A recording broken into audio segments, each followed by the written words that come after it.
Hello guys, good day guys. Nandito tayo ngayon sa Iloilo Esplanade, sa Esplanade 4.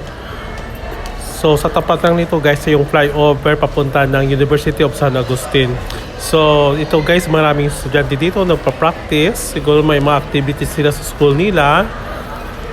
So ikot ko muna kayo dito bago pupunta tayo ng Esplanade Street sa may Garden of Love. Iloilo City, Garden of Love. So, puntahan muna natin to. Tignan muna natin yung ilog. Napakita ko sa inyo kung gaano kalinis yung ilog dito sa Iloilo City.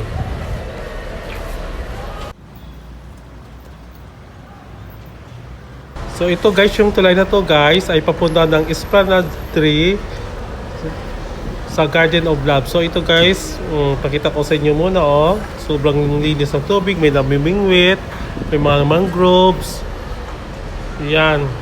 So sobrang linis talagang grabe yung ng LGU ng Iloilo City. Talagang maano talaga sila sa kalinisan ng syudad. So ngayon, punta tayo sa Garden of Love. So, wala dito sa sa General Luna, sa Esplanade Street. So, diretso na tayo sa may Garden of Love. Let's go. Yan. Kita nyo naman guys. So, ngayon maglalakad tayo dito sa may tulay. Nakalimutan ko yung pangalan ng tulay, Halandoni Bridge yata to. Yung tulay na to guys ay papunta sa Nabitasan, La Paz. Yung Esplanade 3 ay part po yun ng La Paz. So ayan po guys, yung Gaisano Capital, yan, nasa La Paz po yan. Nakita nyo naman, so kitang kita dito. At ang linis talaga ng ilog guys, tignan nyo naman habang naglalakad tayo sa tulay dito ay hindi natin malalanghap yung amoy burak ng tubig. So ito guys, sobrang talaga linis kasi malamig habang naglalakad tayo guys ay sobrang hangin, malalamig siya. Tapos yung yung ilog ay talagang wala kang naamoy na burak. So habang naglalakad-lakad ako dito guys ay tinitignan ko kung may mga basura o may kalat ng sigarilyo dito sa may kalsada. Tignan natin kung may makita tayo mga yung ng sigarilyo. Tingin-tingin tayo. Yan. Ang ganda ng ilog, no? So, okay, maglakad-lakad na tayo. So, hanap tayo ng cigarette box. Kung may makita tayong ng sigarilyo. Ayun, wala talaga guys. Tignan nyo naman kitang-kita nyo naman sobrang linis, wala kang makitang basura.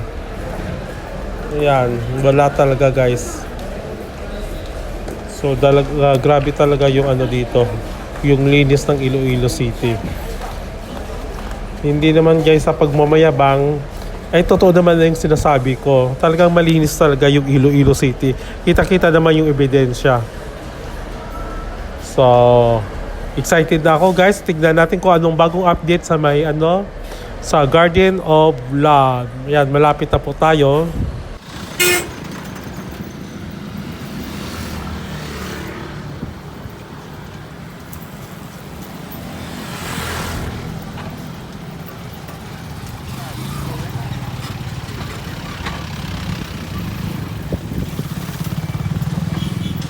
Ang dami sasakyan.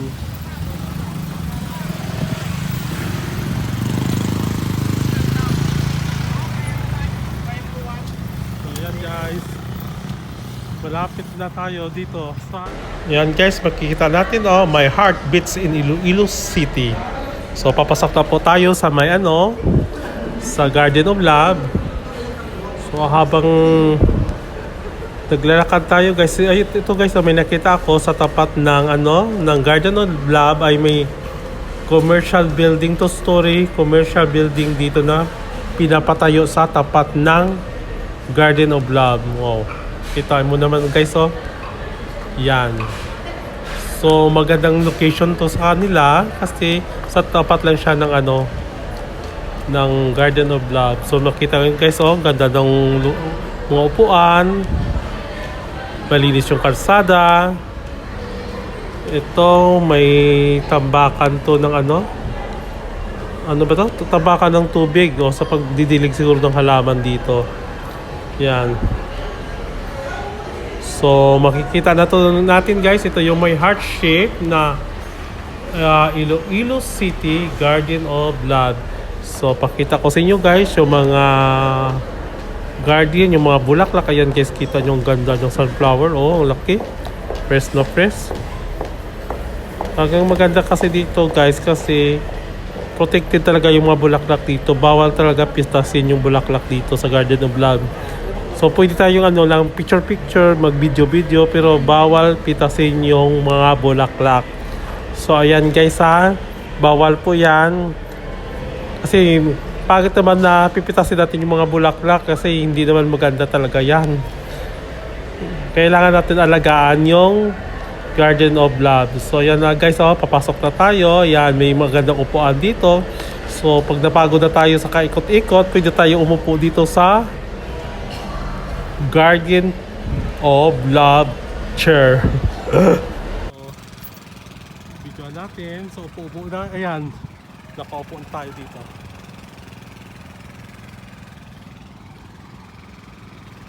So habang nakaupo tayo dito ay matatanaw natin na sobrang ganda ng mga bulaklak. So ngayon, ikot-ikot muna tayo. Tingnan natin yung mga ibang bulaklak. Ito guys, may local rose dito. Oh. Yung ganda ng mga roses. Mga rosas. Ito yung anong tawag sa bulaklak na ito? Bougainvillea. Ito yung, ayan, hindi ko alam kung anong klaseng bulaklak yan. Maganda rin kasi dito guys ay may nagdidilig ng mga halaman. So alagang-alaga talaga yung mga bulaklak dito sa Garden of Love. Ayan. So lakad-lakad tayo. Okay.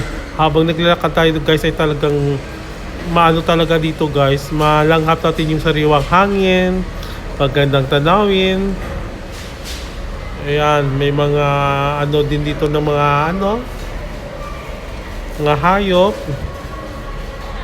So puntahan natin para makita ko sa inyo. So ikot-ikot muna tayo. Yan. Ganda ng mga bulaklak, no? So believe na talaga ako dito sa atin sa Iloilo City. So pasok na tayo dito. Yon mga tignan tayo, no? Maganda, may mga upuan na.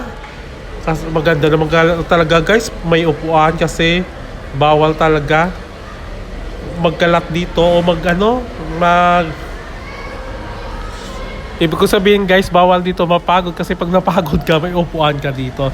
So ayan guys, so tignan mo, may lion, may giraffe. Ay, maganda talaga dito sa mga bata pag pumunta dito, no? May zebra. Kasi may halaman na, may mga animals pa. Ayan, may mga bulaklak. Ganda ng mga tanawin. At saka tignan nyo naman guys, oh, may swamp din. Tignan natin yung swamp. Wow, amazing. Believe na talaga ako. Sulit talaga yung punta ko dito. Ayan. Oh, may mga ibon. So ito, Orchids Darium. Ayan guys, yung mga orchids. So pasok tayo dito, pakita ko sa inyo yung mga orchids. Ayan. Maganda siguro to yung orchids guys pag may mga bulaklak na, no? Sobrang ganda na dito. Ganda, daming bulaklak. So dito pa tayo naman sa kabila. Ayan, may wishing well pa. Ayan, pwede tayo mag-wish dito habang gumagala. Ayan guys, so mag-wish tayo. Maglagay tayo ng pera. Ayan, mag-ano tayo ng 5 peso. Mag-wish tayo. Yan, wish tayo ng magandang kalusugan. Yan. So ngayon, Nakawis na tayo ng magandang kalusugan. Gala na ulit tayo. Ikot-ikot ko kayo dito guys. Pakita ko naman sa inyo yung sa kabila. Kung ano meron dito. Ay nako, amazing talaga guys, no?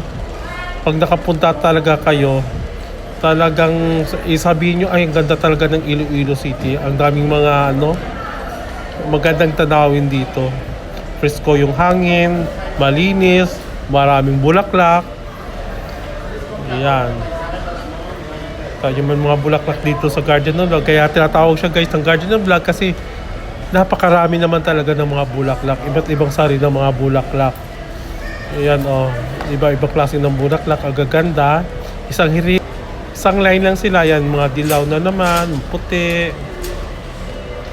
Yan, anong klaseng bulaklak yan? Yan, maganda rin siguro pag namulaklak yan. So, ang daming bulaklak dito guys. Yan. Yung mga bunggabilya. At saka ito guys, may playground din.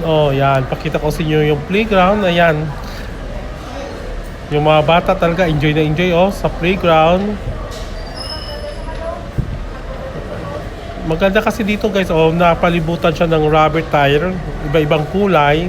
So napaka-attractive naman talaga. Enjoy yung mga bata dito pag pumunta dito sa may Garden of Love. Ayan, nakita ko naman sa inyo yung Esplanade. Ito guys, ito yung Esplanade tree. Yan, diretso na papunta ng Mandurriao yan. So, yan. Tignan nyo naman, na wala kang makitang basura dito, guys. Wala kang makitang basura sa tubig. Sobrang linis. Presko yung hangin. Talagang enjoy na enjoy mo talaga yung gala mo dito sa may Garden of Love. Maraming halaman, may esplanades. So much for watching my vlog. Please don't forget to subscribe my channel, Jesel Edward. See you my next vlog. Bye!